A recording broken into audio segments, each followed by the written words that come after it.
Look at the results in your life right now.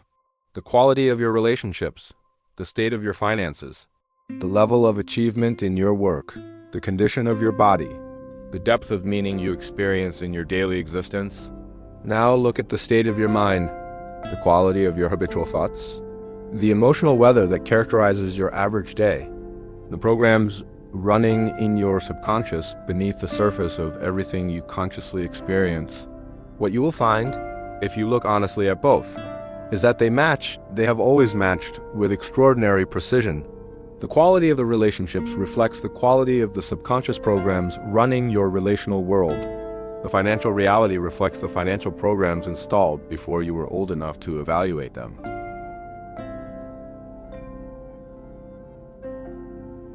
The level of achievement reflects the subconscious identity that determines what is possible for someone like you. The condition of the body reflects the emotional and physiological programs that determine how the subconscious manages the physical system it inhabits. This is not a coincidence. It is a mechanism. The most important mechanism in human life, the state of your mind, the full architecture of your subconscious programs, is producing the state of your life with the same faithfulness and precision that it has always produced it. And until the state of the mind changes, the state of the life cannot change, not through more effort, not through better strategy, not through the willpower that the culture celebrates as the primary driver of great results.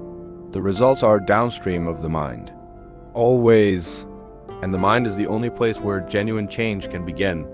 To understand the precise mechanism through which the state of your mind determines the state of your life, we need to go beneath the obvious connection between mood and productivity, beneath the common understanding that feeling good makes you perform better, to the specific neurological architecture through which the subconscious mind creates the results that appear in the external world.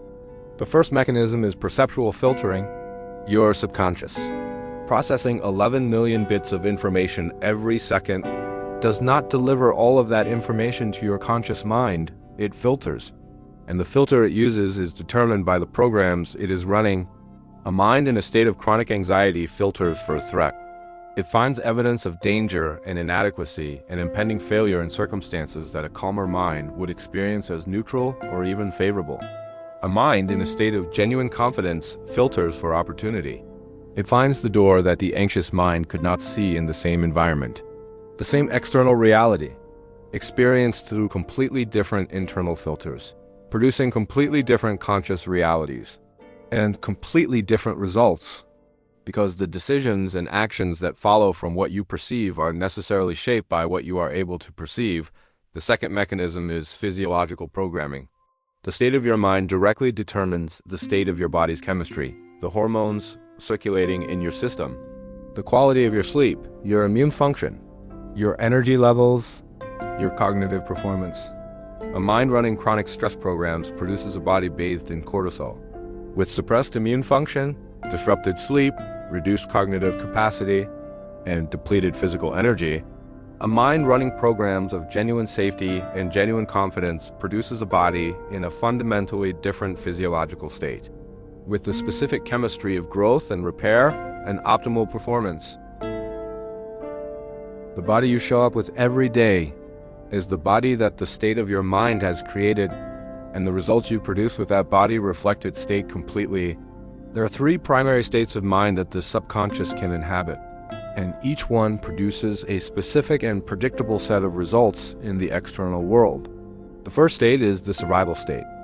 This is the condition of a subconscious running programs of chronic threat, of fundamental insecurity, of the specific low-grade emergency that the nervous system maintains when it has been programmed to expect. Danger as the default condition of life in the survival state. The subconscious is allocating its extraordinary processing resources toward threat detection and threat management. The creativity, the strategic thinking, the capacity for genuine connection and genuine risk-taking that great results require, are all suppressed in favor of the vigilance that the survival program demands. The results of a life lived primarily in the survival state are characteristic and recognizable. Decisions made from fear rather than from genuine intelligence. Relationships characterized by defensiveness and the specific distance that chronic vigilance creates.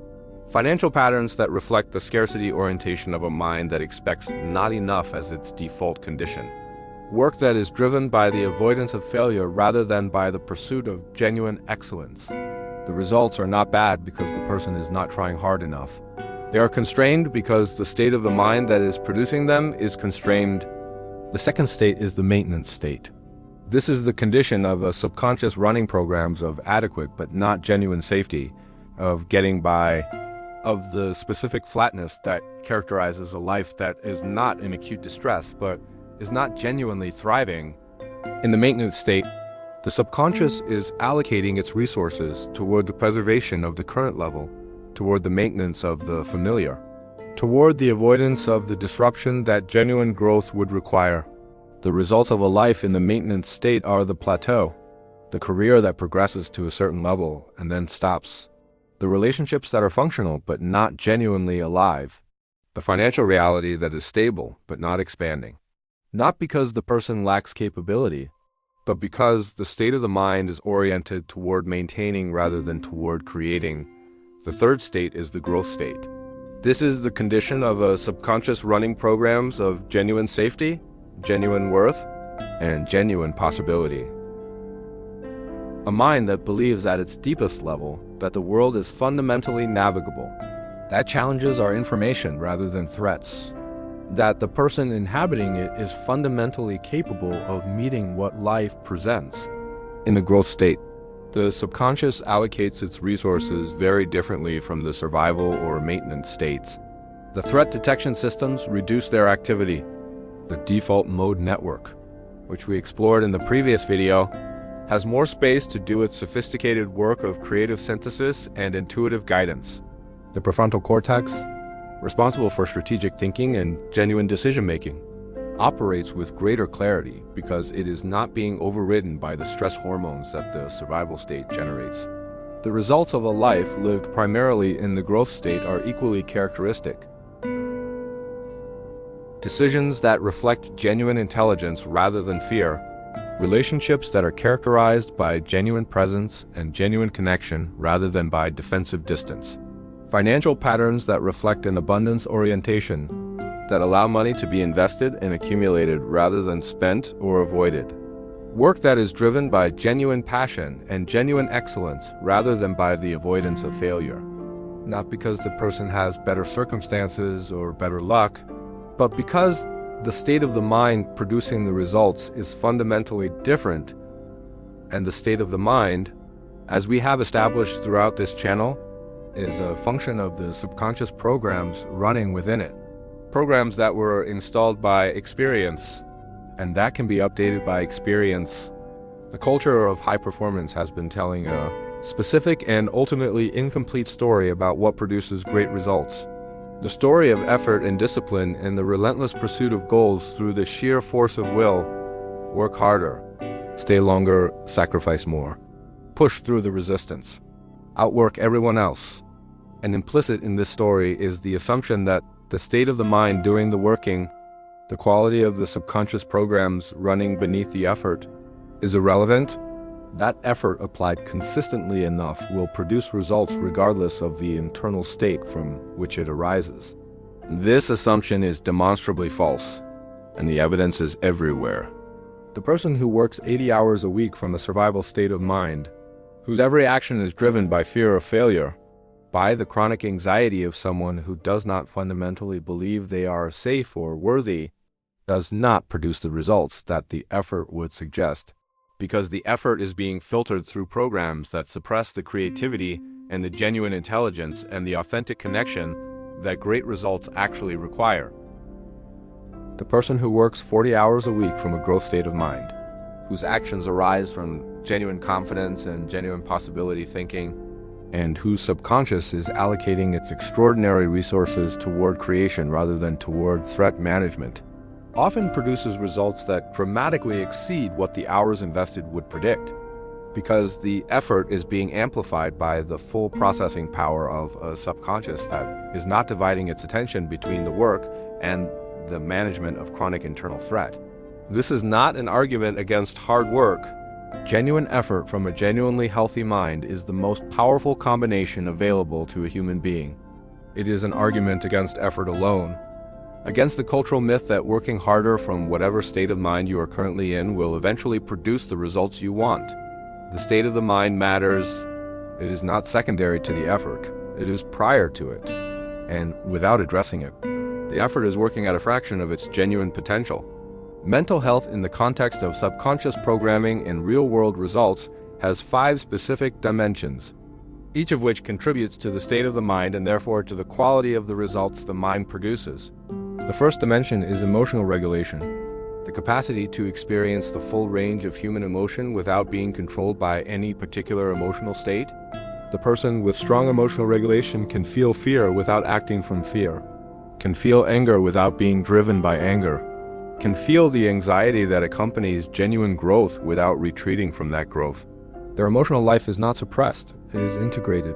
And the subconscious that is not fighting to suppress or be overwhelmed by emotional experience has the bandwidth to do its most sophisticated work. The second dimension is self-worth, the deep subconscious sense of being fundamentally acceptable, of deserving the good things that effort and intelligence and genuine contribution can produce. Without genuine subconscious self-worth, the upper limit program activates every time results approach a level that exceeds the program's definition of what is available to someone like me, and the results plateau at the ceiling of the worth program, rather than at the ceiling of genuine capability. The third dimension is relational safety, the subconscious capacity to be genuinely present with other people without the defensive distance that threat programs generate. The results that require genuine collaboration, genuine trust, genuine vulnerability in relationship, are inaccessible to the mind that cannot achieve genuine relational safety. The fourth dimension is cognitive clarity, the capacity for genuine strategic thinking that is not clouded by the cortisol of chronic stress or the rumination of unresolved emotional processing.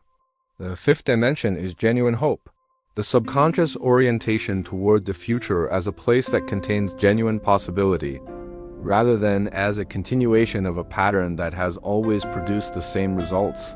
Mental health does not deteriorate dramatically and suddenly in most cases.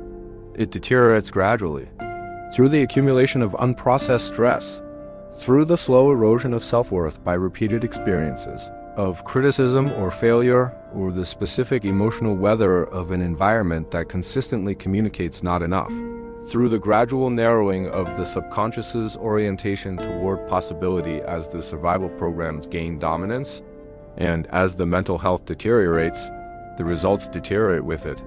Not in ways that are always immediately obvious, but in ways that compound over time, the creative solutions that no longer arrive, the opportunities that are no longer perceived, the relationships that gradually become more defended and less genuinely alive, the financial decisions that become more fear-driven and less genuinely intelligent, the work that becomes more about avoiding failure and less about pursuing genuine excellence. The person in the middle of this gradual deterioration often cannot see it clearly, because the filter through which they are experiencing their life has shifted so gradually that the shift feels like reality rather than like a change in the filter. They do not experience themselves as someone whose mental health has deteriorated. They experience themselves as someone who has correctly assessed a difficult reality, who is being realistic about limited possibilities, who has learned from experience that certain things are not available to them. And the tragedy is that this assessment feels like wisdom when it is actually the survival program describing itself as wisdom. The deterioration of mental health is not a moral failure. It is a subconscious program update, based on the accumulation of experiences that the subconscious has interpreted as evidence for specific conclusions about what is safe and what is possible and what is deserved. And like all subconscious programs, it can be updated. The protocol for genuinely improving mental health at the subconscious level, and therefore for improving the results that mental health produces, has 5 elements that correspond to the 5 dimensions we have explored. The first element addresses emotional regulation, and it is the daily practice of emotional acknowledgement, not emotional performance, not the sharing of emotions with an audience. The private, honest acknowledgement of what is actually being felt in the journal in the theta window in the specific quality of honest attention that most people have never applied to their own emotional experience. The practice is simple every day before the day begins. You spend 5 minutes asking honestly, what am I actually feeling right now? And then sitting with the answer without trying to fix or change or justify what arises. This practice builds the neural pathways of emotional integration, the capacity to feel without being controlled by feeling. That is the foundation of genuine emotional regulation. The second element addresses self-worth, and it is the morning theta practice of the internal declaration of worth that we have explored throughout this channel, not the affirmation of specific achievements or qualities, but the foundational declaration of inherent acceptability that the survival program has been contradicting. I am enough as I am. My worth is not contingent on performance. I deserve the good things that genuine effort and genuine contribution can produce, delivered in the theta state, with whatever genuine emotional engagement is available. Every single morning, the third element addresses relational safety, and it is the deliberate practice of one moment of genuine undefended presence each day, one conversation, one interaction, in which the performance of self is set aside and the genuine person shows up, without managing the impression, without monitoring the response, simply present, and safe enough in that presence to remain there even when it feels uncomfortable.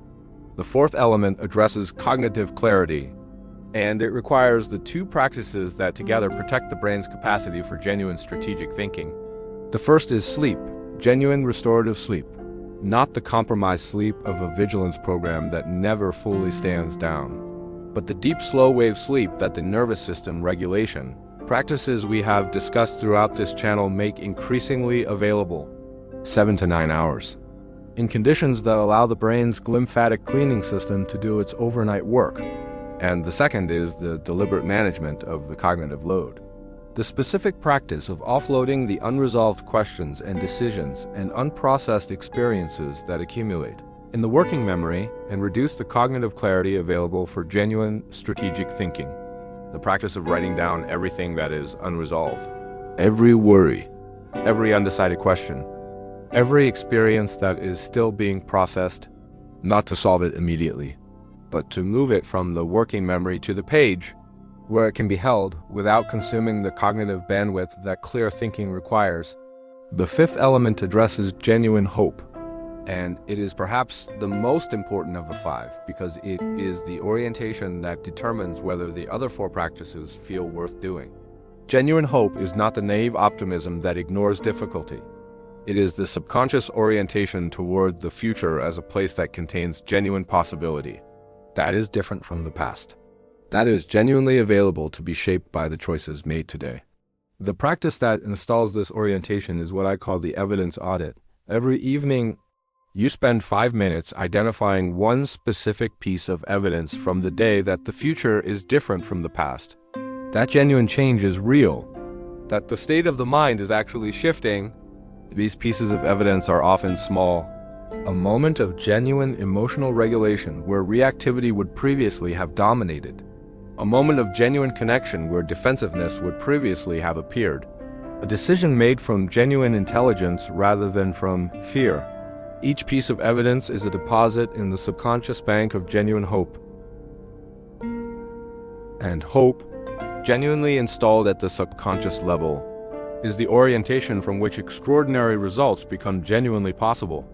The state of your mind does not only determine your own results, it determines the results of the people around you as well. Through the same mirror neuron mechanisms and emotional contagion processes we explored earlier in this series, the person whose mind is in the survival state generates a specific emotional field, a quality of ambient anxiety and defensiveness and low-grade threat that the people around them absorb through their own nervous systems, without necessarily knowing why they feel slightly less safe, slightly less creative, slightly less genuinely alive in the presence of this person. The person whose mind is in the growth state generates a completely different emotional field, a quality of genuine safety and genuine confidence and genuine possibility that the people around them absorb. That makes them feel slightly more capable, slightly more genuinely themselves, slightly more willing to take the genuine risks that genuine results require. This is the extraordinary and rarely acknowledged responsibility of mental health. You are not only building your own results with the state of your mind.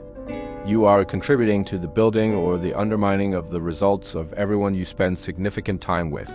The parent whose survival programs are running is installing those programs in their children, not through the content of what they say, but through the quality of the emotional field they generate in the home. The leader whose survival programs are running is suppressing the creativity and the genuine contribution of everyone in their organization, not through deliberate intent. Through the specific quality of the emotional environment that their mental state produces, and the person who does the work of genuinely improving the state of their mind, of moving from survival to growth, is not only improving their own results, they are improving the results of everyone whose life they touch. The work of mental health is not selfish. It is perhaps the most generous work available to a human being. The connection between the state of the mind and the state of the results has been documented across every domain of human achievement. Viktor Frankl, whose work we have referenced throughout this series, demonstrated in the most extreme possible circumstances that the state of the mind is the last freedom available to a human being, and that from within that freedom, even in conditions of complete external deprivation, the mind can produce results that the circumstances alone would make impossible. He did not survive the concentration camps because of superior physical resources or favorable circumstances. He survived because the state of his mind, his specific orientation toward meaning and possibility even within suffering, generated a quality of internal resource that was available to him precisely because of the state he maintained. Oprah Winfrey has spoken publicly and with extraordinary honesty about the specific work she did on the state of her mind, about the years of therapeutic and spiritual and subconscious work that ran alongside the external building of her career, and about her understanding that the results she achieved were not primarily a product of talent or opportunity. They were a product of the state of the mind that pursued and created those opportunities. She has said explicitly that the work on her inner life was not separate from the work of building her outer success. It was the foundation of it. Nelson Mandela maintained the specific state of a mind oriented toward possibility and genuine human dignity through 27 years of imprisonment, and emerged not diminished by those years, but with the specific quality of internal resource and genuine authority that only the most intentional inner work could produce. Each of these lives illustrates the same fundamental truth that this video has been exploring. The state of the mind is the state of the results, not eventually, continuously, and the work of improving the state of the mind is the most important work available to any person who wants to improve the state of their life.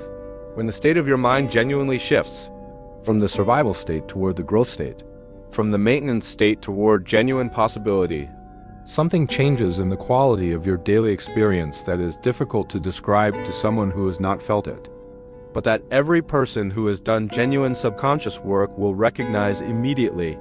The first thing that changes is the quality of the morning.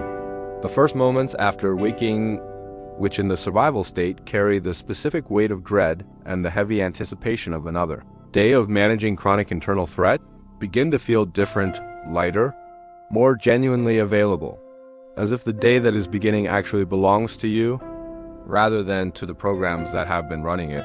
The second thing that changes is the quality of your perception of possibility.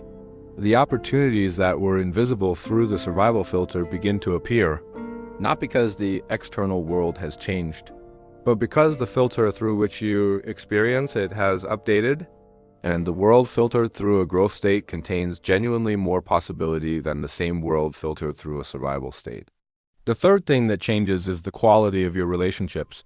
The defensive distance that the survival state requires begins to reduce, and genuine connection, the specific quality of genuine presence that is only available to a mind that is not continuously monitoring for threat, becomes increasingly accessible.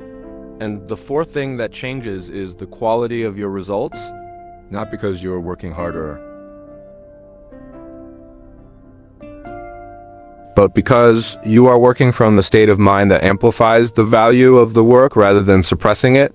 The same effort from a different state of mind, producing genuinely different results, because the state of the mind is the primary determinant of the state of the results. as it has always been, and as it will always be. Let us come back to where we began. Look at the results in your life right now, and look at the state of your mind. What you will find, if you look honestly at both, is that they match. They have always matched. The state of the mind is the state of the life, not because of some mystical law of attraction, but because of the specific neurological mechanisms through which the subconscious programs that constitute your mental state filter your perception, program your physiology, shape your decisions, and determine what results are even visible to you as genuinely possible. The three states that produce three different quality of results: the survival state that filters for a threat and suppresses the creativity and the genuine intelligence that great results require, the maintenance state that preserves the familiar and prevents the disruption that genuine growth demands, and the growth state that allocates the subconscious's extraordinary processing resources toward creation and possibility and the genuine pursuit of what is actually yours to build. The 5 dimensions of mental health that determine which state dominates: emotional regulation, self-worth, relational safety, cognitive clarity, and genuine hope. And the 5 daily practices that update the subconscious programs in each dimension, moving the state of the mind gradually, consistently, with the patience that genuine neurological change requires, toward the growth state from which your best results have always been waiting to be produced. The culture will continue to tell you that effort is what matters, that discipline is what matters, that strategy is what matters. And effort and discipline and strategy matter, but they matter downstream of the mind that applies them. The state of your mind is the state of your life, always has been, always will be. Change the mind, and the life follows. Subscribe to Awake Mind. I will see you in the next one.